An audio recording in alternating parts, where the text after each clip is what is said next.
Bonsoir. La France a-t-elle un problème avec ses riches? Ces dernières semaines, tous les candidats à la présidentielle ont évoqué le revenu des plus fortunés. En temps de crise, les voilà montrés du doigt. Leur salaire s'envolerait, ils seraient de plus en plus riches, de moins en moins imposés, taxés et même prêts à s'exiler. Bref, à faire leur valise dès que l'air du temps ne leur est plus favorable.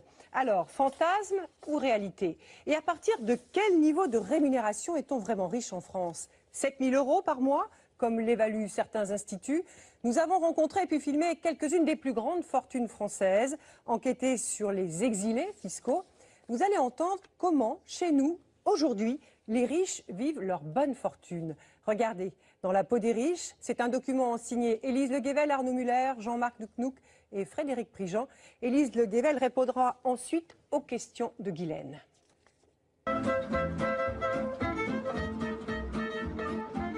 Si Jean-François Goberty a décidé de s'acheter un jet privé, pour la bagatelle de 2 millions d'euros, ce n'est pas vraiment pour le plaisir. On y va? On y monte? Allez. En 20 ans, il a fait le tour de France, jusque dans les coins les plus reculés. Visité plus d'1 millier de terrains pour trouver l'emplacement idéal de ses 130 maisons de retraite. Et pour cela, il lui fallait un outil de déplacement. Comment je peux travailler correctement et comment je peux être efficace dans mon travail?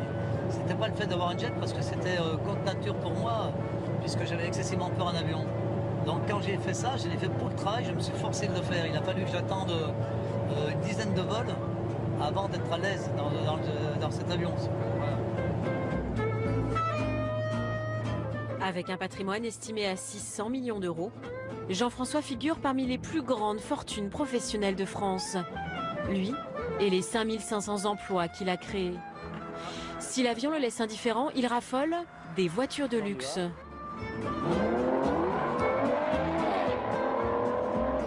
Jean-François en possède près de 50 et il nous emmène voir une partie de sa collection.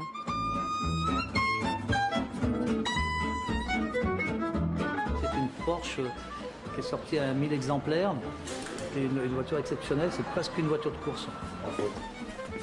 C'est une Morgane. C'est un médecin qui a voulu la faire carrosser, parce que les Morganes étaient toujours décapotables.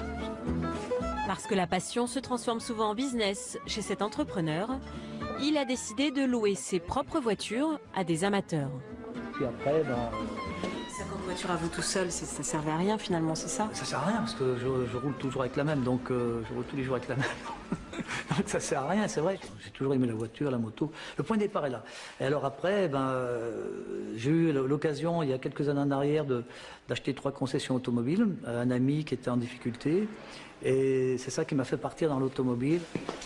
Et parmi les 50, c'est cette voiture grise d'une célèbre marque allemande qui a sa préférence. Pour rien vous cacher, c'est une voiture que j'ai eue en 2004 et j'ai attendu 4 ans pour l'avoir. Là, vous arrivez à la louer? Je ne la loue pas celle-ci. C'est celle que je préfère de toutes. Si je dois en garder qu'une, je garderai celle-ci. Pour ce fils d'ouvrier, assumer sa réussite n'a pas forcément été facile. Mais il s'est aujourd'hui affranchi du regard des autres, notamment parce qu'il sait le nombre d'emplois qu'il a créés. Je l'ai vécu très très mal pendant des années et maintenant je m'en fous totalement. Attendez, il faut voir ce que j'ai assumé. Hein. Il faut voir le nombre de personnes que j'ai embauchées, des copains que j'ai embauchés, il faut voir ce que j'ai assumé. Quand j'ai pris les trucs automobiles, là, c'était en dépôt de bilan. Pendant 4 ans, j'ai assumé les salaires de 30 personnes. Hein. Donc je veux dire, j'aurais pu en faire autre chose de mon argent. Hein. Le mot « riche » n'a jamais été autant prononcé que ces dernières semaines. À partir de combien est-on réellement riche? Quel est leur rapport à l'argent? Paye-t-il vraiment trop d'impôts? À travers le regard d'une héritière, d'un rentier et d'un entrepreneur, nous avons voulu nous glisser l'espace d'un reportage dans la peau des riches.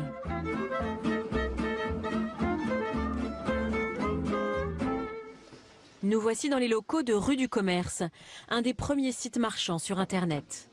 Chers amis, bonjour. C'est time pour la réunion. Bon, il y a la téloche. Hein. Je suis désolé. Hein. Patrick Jacquemin est un pionnier. Il a créé cette société de toutes pièces avec son associé il y a un peu plus de 10 ans. Organisation, budget. Alors planning, voilà. En 1999, le commerce sur Internet en est à ses prémices. Le planning sur... Le chiffre d'affaires de la start-up explose rapidement. Et Patrick atteint son objectif, devenir chef d'entreprise. Et nous, il faut qu'on passe devant tout le monde. C'est ça l'objectif.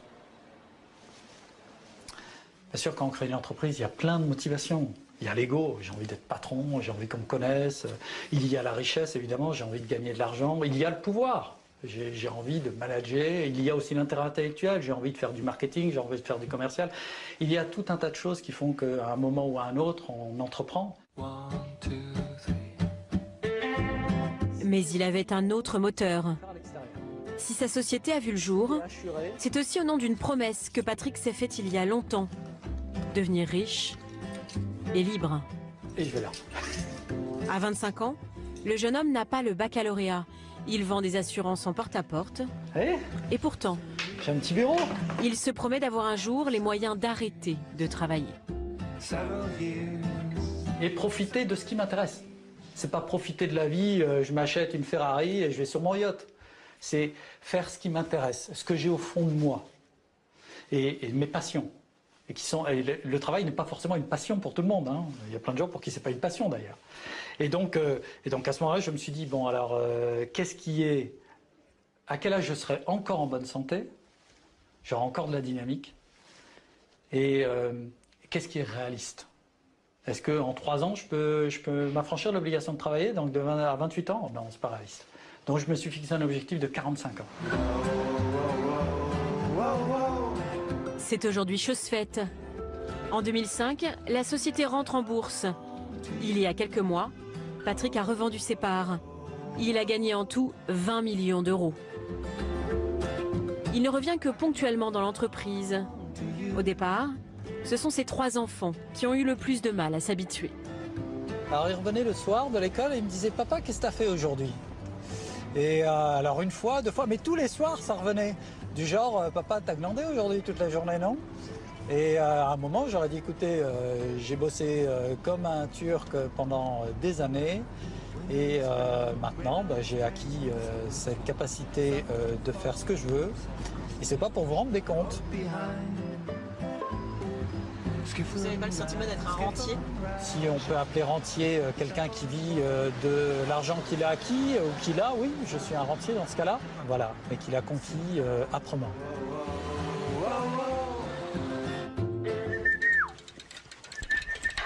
Bien là. Allez les chiens, vous remuez aujourd'hui. Hein.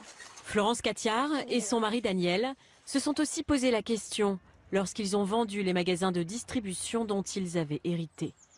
Que faire de tout cet argent? Balloon, allez, viens. Une année de réflexion, et en 1990, le couple décide de s'offrir le domaine Smith au Lafitte, dans le Bordelais, pour plus de 30 millions d'euros. C'était pas une évidence de se lancer dans le vin au départ? Dans le vin, non, c'était pas évident pour nous, parce que on venait d'un milieu de sport et aussi d'entreprise, parce qu'il y avait quand même une tradition chez les parents de Daniel. Alors on dit souvent que c'est la première génération qui construit, la deuxième qui développe et la troisième qui coule. J'espère que ça ne sera pas le cas avec nos petits-enfants. Aujourd'hui, le terroir a doublé de valeur. Et la cuvée 2009 vient de remporter les meilleures notes, attirant des clients fortunés du monde entier. C'est notre plus vieille bouteille. Elle a un fond très épais. Elle date de 1878. À l'époque où les dames avaient des robes à cerceau. Vous pourriez cuisiner avec, non? Non, cuisiner, non. La cuisine, c'est juste pour les vins bas de gamme. Florence ne se sent pas riche. Elle préfère le terme privilégié. La famille Catiard figure pourtant dans le palmarès des 300 plus grandes fortunes françaises. Et quand on évoque avec elle les problèmes de la société d'aujourd'hui, elle pense avant tout à l'écologie et à la planète. Les inégalités sociales, par exemple, c'est quelque chose qui vous tient à cœur ou pas? Si je réponds honnêtement, Oui, mais peut-être pas dans le sens où tout le monde l'entend. C'est pas à moi d'en parler. Je trouve que ce qui est très difficile, c'est quand effectivement il n'y a pas d'ascenseur social. Mais c'est vrai aussi que il y a peut-être, on peut aussi avoir plus d'espoir, plus de pensées positives et plus de vista intérieure qui vous pousse à vivre à votre maximum. En vraie libérale, Florence préférera toujours la liberté d'entreprendre à l'égalité. Elle considère que les Français ont un problème avec les riches, contrairement aux Américains. Aux États-Unis, les gens se disent, dans quelques semaines, 6 mois, 1 an, c'est moi qui serai riche et qui gagnerai des millions ou des milliards de dollars. Exactement. Ça, c'est très important. Donc, tout le monde se bat pour ça. Pour moi, c'est très important ce qu'il dit parce que c'est vraiment l'histoire de l'Américain qui voit passer une belle voiture. Si par exemple il a une voiture, ce qui n'est pas mon cas, mais ça peut arriver, et qui dit un jour je conduirai cette voiture. Et le Français voit passer la belle voiture et il dit ah ces salauds de riches. Les riches Français se sentent épiés et montrés du doigt. Mais au fait, comment se perçoivent-ils eux-mêmes ?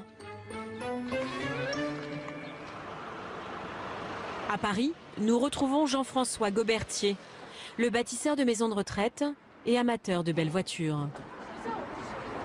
Cet acharné de travail vient de monter un nouveau projet, les villas Sully.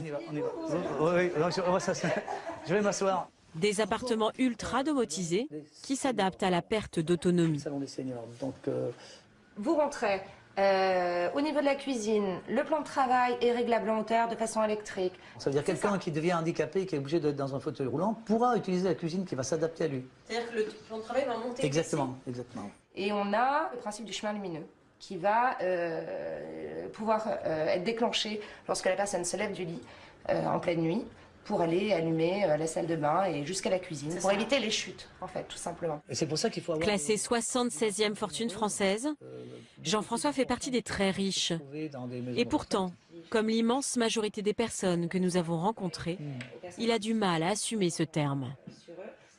Ouais. On a l'impression que le mot vous gêne. Oui, parce qu'on ne peut pas le, comment dire, ce terme de riche veut rien dire. Il y a l'aisance, il y a une valeur d'entreprise, une valeur peut-être de patrimoine qui permettent de faire des choses. Mais riche... On a l'impression que c'est presque une insulte, ce mot. Comment ? On a l'impression que c'est presque une insulte, ce mot. Il n'est pas approprié, voilà, pour moi. À moi, en tout cas. Peut-être à d'autres, mais pas à moi. Et si le riche, c'était toujours l'autre ? Personne ne le revendique. Nous avons donc cherché la réponse du côté des statistiques. À partir de combien est-on riche ? Ce qu'on constate sur cette courbe, c'est que vous avez ici jusqu'à 3 000 € par mois. 80% de la population gagne moins que 3 000 € par mois. Au Crédoc, on considère qu'au-delà de 3 000 € par mois, on fait partie donc des 20% de la population les plus aisées. Et 7 000 € par mois, c'est la porte d'entrée des 1% des Français les plus riches. Quand on regarde à 7 000 € à partir de par mois, là, il ne reste plus que les revenus s'envolent. Si vous prenez le chanteur le mieux payé l'année dernière, par exemple, lui, il ne rentre pas du tout dans le graphique, il serait dans le couloir. Si on regarde ce qui se passe pour le patron du CAC 40 le mieux payé l'an dernier, lui, il n'est pas dans le couloir, il est dans l'immeuble d'à côté. Et en 2008, il y a eu un trader qui a gagné 3 milliards d'euros. Et alors lui, si on voulait dessiner sa place sur le graphique, il faudrait prolonger le graphique et aller de Paris jusqu'à Marseille. On pourrait pointer son niveau au niveau de Marseille. Thierry Pêche est rédacteur en chef du magazine Alternative économique. Il s'est intéressé aux ultra-riches, ceux qui sortent du graphique, les 0,01% des Français les plus aisés. Et depuis 10 ans, les revenus de cette catégorie ont explosé.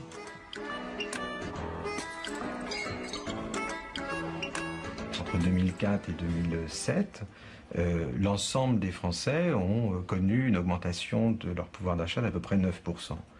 Dans le même temps, tout en haut de la distribution, chez les très riches, cette augmentation a été de 40%. Donc les écarts sont en train de se creuser très considérablement. Et ce qui a fait l'augmentation fantastique des revenus des très riches ces 10 ou 15 dernières années, c'est beaucoup l'inflation des actifs. Traduire les revenus de la bourse et de l'immobilier. Patrick Jacquemin, l'homme qui voulait être riche pour être libre, en est un parfait exemple. Il y a de la bière, il y a de l'ice tea si vous voulez. Tiens. C'est l'introduction en bourse de sa société qui a fait sa fortune. Depuis qu'il a revendu ses parts, Patrick se consacre à ses passions. L'écriture, les animaux sauvages et le voyage. On remonte ici, on fait la mer d'Aral. Et là, on redescend tout le Kazakhstan, Baïkonour, là où partent les fusées. Je suis passé devant, j'ai failli rentrer, mais ils m'ont expulsé, qui était là. Il a fait Paris-Vladivostok à moto. 20 000 km de terre sauvage et d'aventures au bout du monde. La moto, le pneu, mes valises, toute ma vie là-dedans, pendant 2 mois et demi. Grâce au miracle de la bulle Internet et à son instinct d'entrepreneur, Patrick a gagné ses millions très vite, en quelques années. Trop d'argent, trop vite, il accepte d'en débattre avec nous. Est-ce que vous avez l'impression, finalement, que tout l'argent que vous avez gagné, vous le méritez ? C'est une question très très difficile, très difficile. Dans la société dans laquelle on est, je peux considérer que je le mérite. J'ai pas le bac.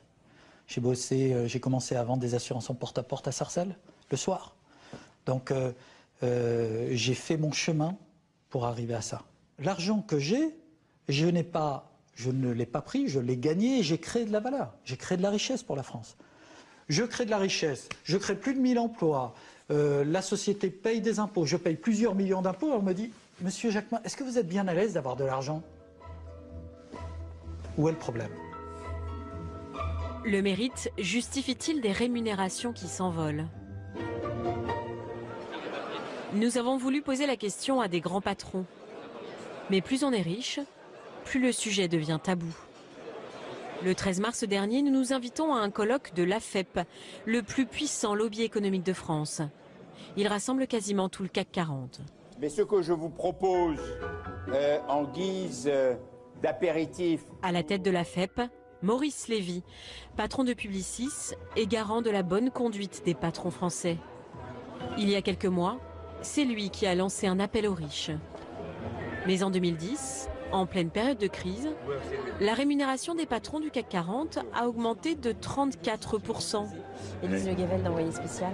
Oui. Est-ce que 3,6 millions d'euros, ça vous semble socialement acceptable en ces périodes? Je ne sais pas, la société dit ce qu'elle veut là-dessus. Moi, je sais ce que j'ai fait.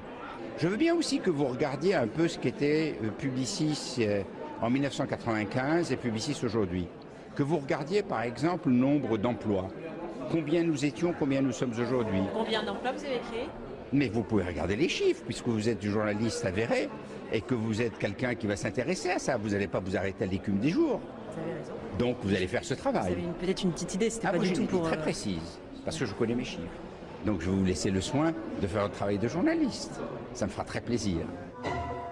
Son entreprise a aujourd'hui créé 54 000 emplois.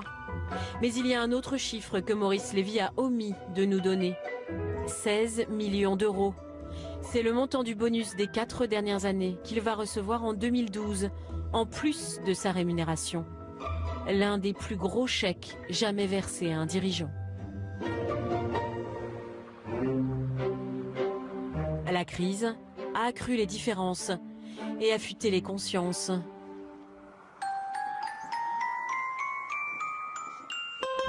Depuis la suppression du bouclier fiscal, les riches ont-ils le sentiment que l'étau se resserre? Il n'y a pas d'entrée. C'est du pot-au-feu. Florence Catiard reçoit ce soir à dîner 2 Suédois très fortunés, des clients potentiels. Une soirée de plaisir, de dégustation et surtout d'affaires.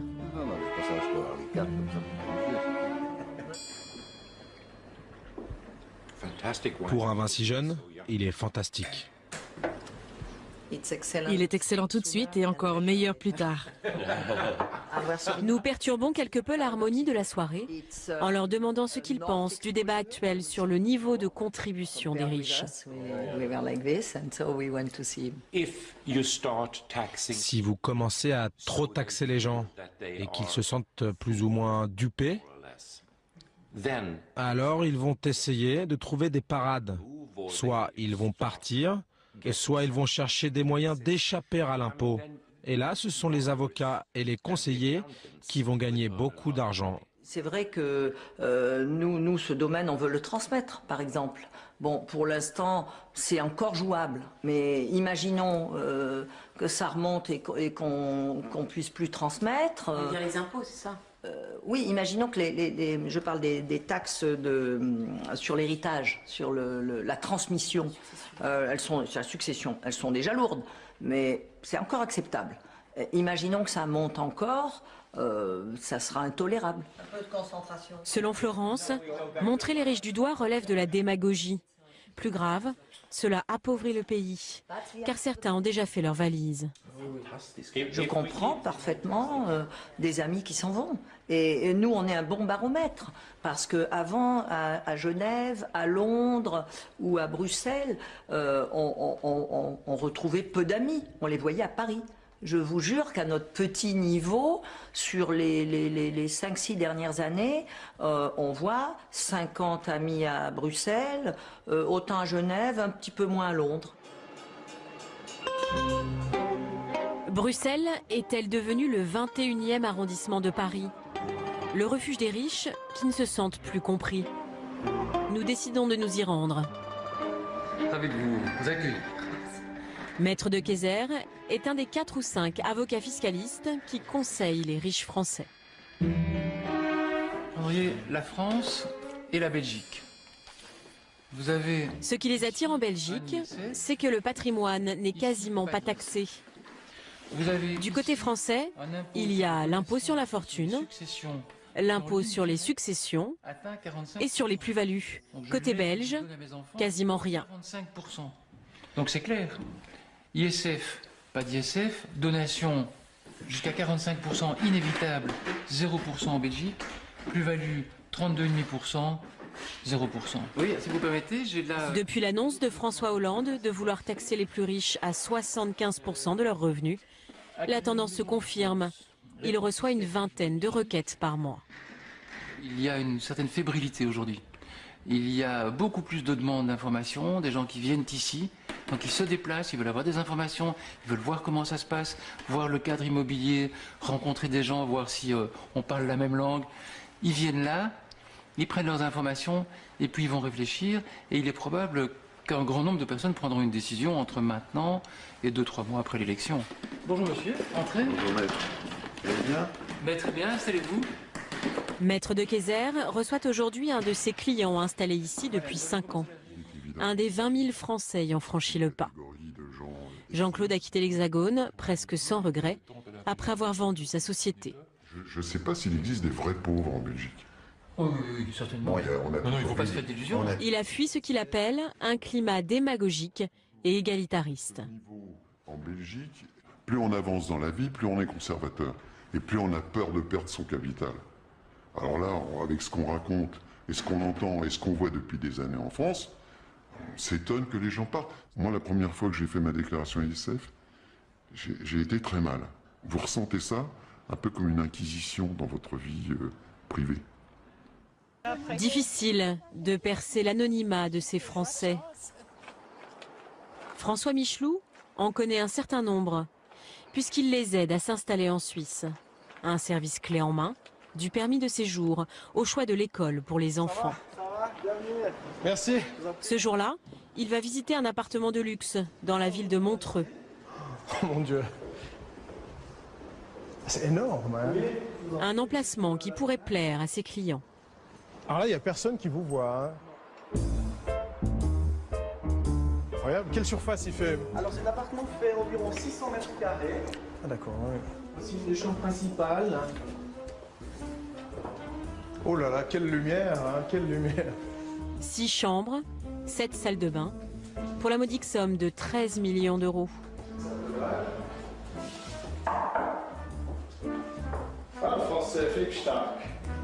L'emplacement est parfait, mais il est trop grand et surtout trop cher pour ses clients. Mais ça, pour un roi du pétrole, ça serait pas mal, ou alors un riche russe. Voilà.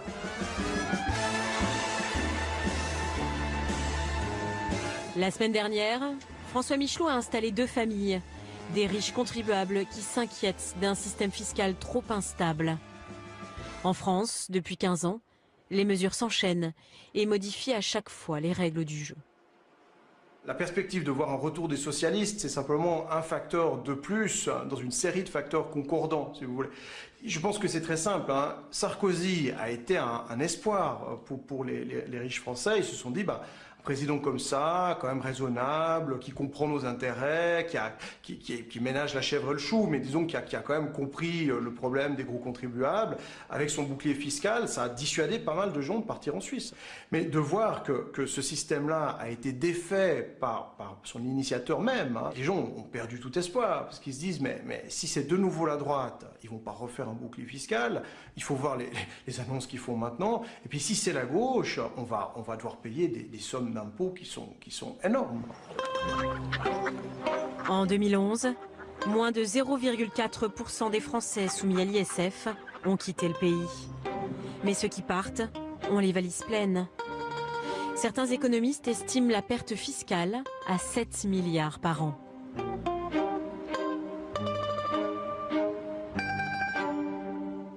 Peut-on vraiment dire que l'impôt est confiscatoire en France ?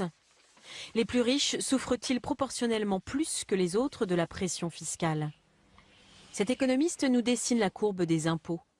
Et lorsque l'on dépasse la barre des 1% des Français les plus riches, surprise, les taux diminuent.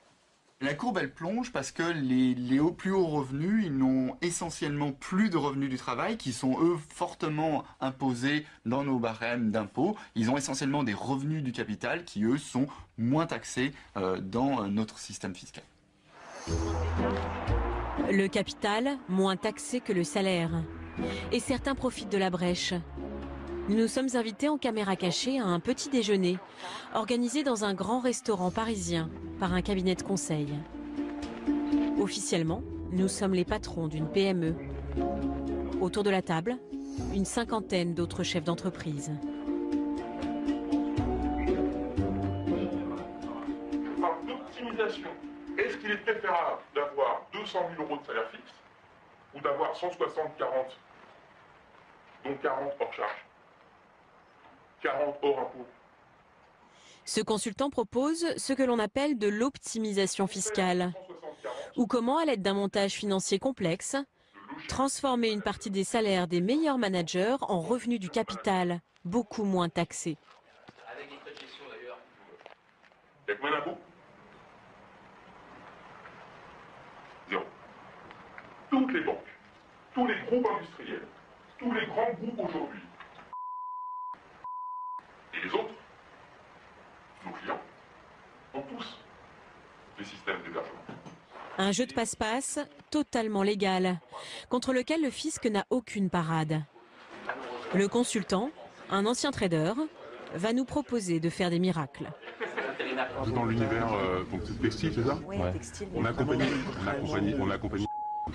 Bien sûr. Eh ben, appelez-eux. Là, vous parlez de moi. J'ai repensé. Lorsqu'il y a une rémunération, et ça crache, ça crache, ça crache.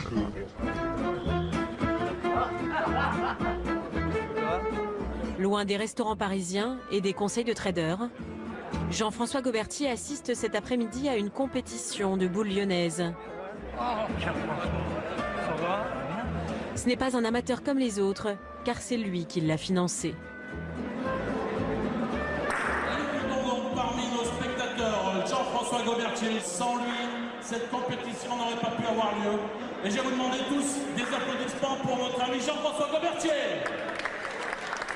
Chaque année, Jean-François donne plus de 500 000 euros pour ce sport. Sa façon à lui de redistribuer son argent à son milieu social d'origine.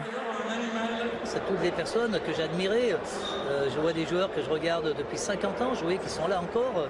La boule lyonnaise, c'est ça, c'est une fête où il y a des joueurs de 20 ans, 18 ans qui jouent avec des joueurs de 60, 70 ans.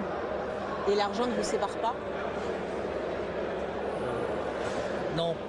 Peut-être au début, peut-être quand il me connaissait pas bien.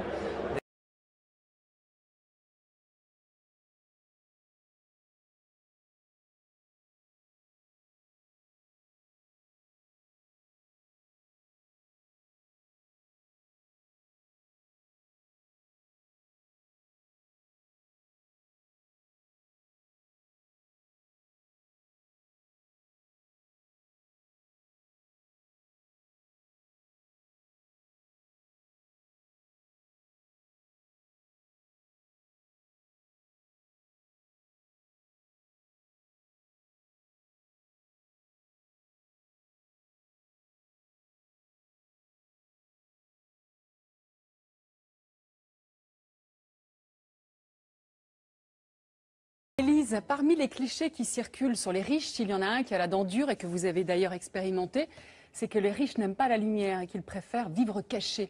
Alors est-ce que cela a été difficile de réaliser ce reportage ? C'est vrai que parler d'argent, parler de ces questions-là reste tabou en France. Et à la fois, c'est une question très passionnelle et c'est pas étonnant que cette question-là ait surgi à ce moment-là dans la campagne présidentielle. Ce qui m'a vraiment étonnée quand j'ai commencé à préparer ce reportage, c'est que la plupart de mes interlocuteurs m'ont dit « Mais pourquoi vous m'appelez ? Je ne suis pas riche ». Alors que c'était des personnes qui avaient une fortune avérée. Donc c'est un mélange de pudeur, de discrétion, mais aussi de déni. Le riche, finalement, c'est toujours l'autre, c'est celui qui gagne plus que vous. Alors, on le sent bien dans votre reportage, personne en France ne se sent riche et pourtant il y a bien des critères objectifs. À partir de combien exactement aujourd'hui en France on estime qu'on est riche ? Puisqu'on ne peut pas se fier à leur subjectivité, finalement à la perception qu'ils ont de la réalité, le mieux c'est de se baser sur les chiffres. À partir de 4 000 € par mois, par personne, vous faites partie des 10% des Français les plus aisés. Quand vous gagnez 7 000 € par personne, vous entrez dans la catégorie des 1% des Français les plus riches. Et si vous gagnez plus de 80 000 € net par mois, vous entrez dans un cercle très restreint, celui des 0,01% des Français les plus aisés. Ce qu'il faut bien comprendre, c'est que la catégorie des riches n'est pas une catégorie homogène. Il y a des immenses disparités entre les moins riches, chez les riches, et les plus riches. Et les revenus s'envolent à la fin. Ce qui fait que la pauvreté, finalement, n'a pas de plancher, mais la richesse... Pardon, la pauvreté a un plancher, mais la richesse n'a pas de plafond, elle est sans limite. Elle n'a pas de limite. Alors, est-ce que ça veut dire aussi que la France s'appauvrit, qu'il y a de moins en moins de riches aujourd'hui en France ? On ne peut pas vraiment dire que la France s'appauvrit. Par contre, on peut dire que les riches s'envolent. La France n'est pas encore les États-Unis, c'est-à-dire que nous avons beaucoup de millionnaires, mais peu de milliardaires. En revanche, il y a un chiffre très intéressant. L'INSEE l'a sorti entre 2004 et 2007, le pouvoir d'achat de la population globale a augmenté de 9%, alors que le pouvoir d'achat des riches a augmenté de 40%. Donc on voit bien que les inégalités se creusent. Et ça, c'est finalement un phénomène assez récent des 30 dernières années. 30 dernières années, le capitalisme a changé de nature. On est passé d'un capitalisme industriel à un capitalisme financier. Il y a 40 ans, c'était inimaginable de penser gagner des millions d'euros en quelques années. Aujourd'hui, c'est possible. Et c'est finalement ce creusement des inégalités qui fait que les tensions sociales sont exacerbées et que cela émerge dans le débat. Et que la question est aussi passionnelle. Donc merci Élise.